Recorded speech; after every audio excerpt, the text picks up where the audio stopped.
Welcome to Extreme Desire. This week we're going to start out in Nevada with a good friend of ours, Ed Boreo. He drew a great elk tag there, late season rifle.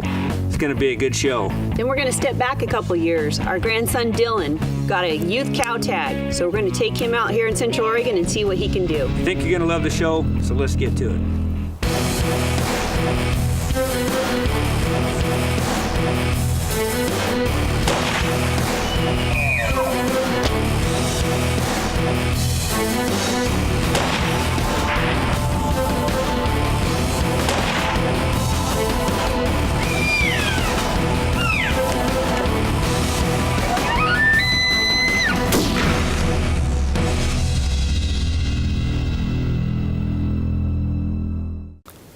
This is Ed Boreo from Bend, Oregon. He was the lucky tag recipient.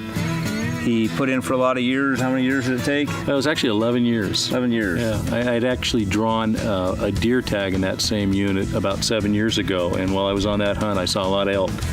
So I knew I wanted to come back during elk season, and it took 11 years of applying to get that tag. Yeah, well, that's great. It's a great tag, and it's going to be a great hunt. I think you'll enjoy it. So let's get to it.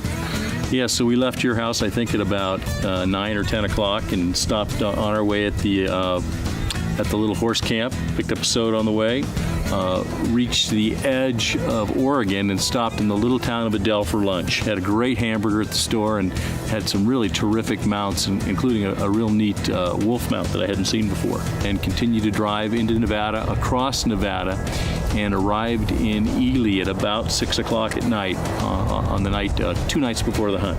We stayed at the Rustic Inn, which was really a nice accommodations. What was even better is they had a kitchenette unit that we could use, and so we were able to cook our own food, so it worked out great for us. That's pretty nice. Most of our hunts we're not lucky enough to get to stay in a motel, but this area he was in, works out great because they're able to spot from down low, fairly close to the main road, and then once you locate the animals you're after, then it's time to make a decision. Yeah, so the unit I drew has 3 large ranges. We decided to focus on one range, and what's great about it is you can travel around the entire range on dirt and paved roads. And so we got there a couple of days early and traveled the roads, probably 2 to 3 miles to the meadows we were looking at towards the top of the peaks, but we were able to do our glassing right from the roads. And we'd spot elk as they'd come out in the evening times to feed, or in the early mornings, and we worked our way around the mountain for the first couple of days and saw quite a few animals. I was pretty happy with how it was shaping up at that point. Did you locate the bull that you took earlier, or was it opening day, or?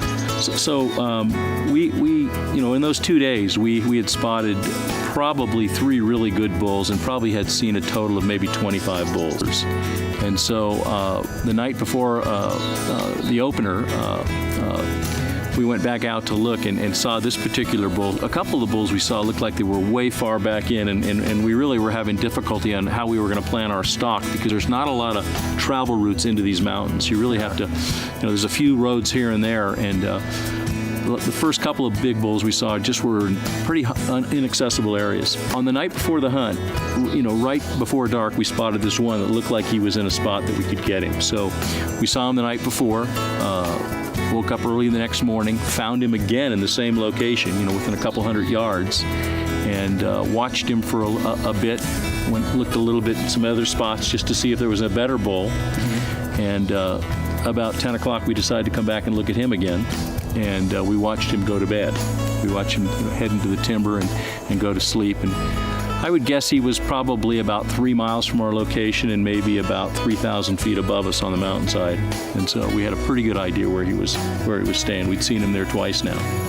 So this particular bull was grazing on a hillside, and on the opposite side of the ridge that he was on, there happened to be one of the few roads that came into these mountains. And saying a road is generous. It was a pretty rough road, just a little bit more than a 4-wheeler trail.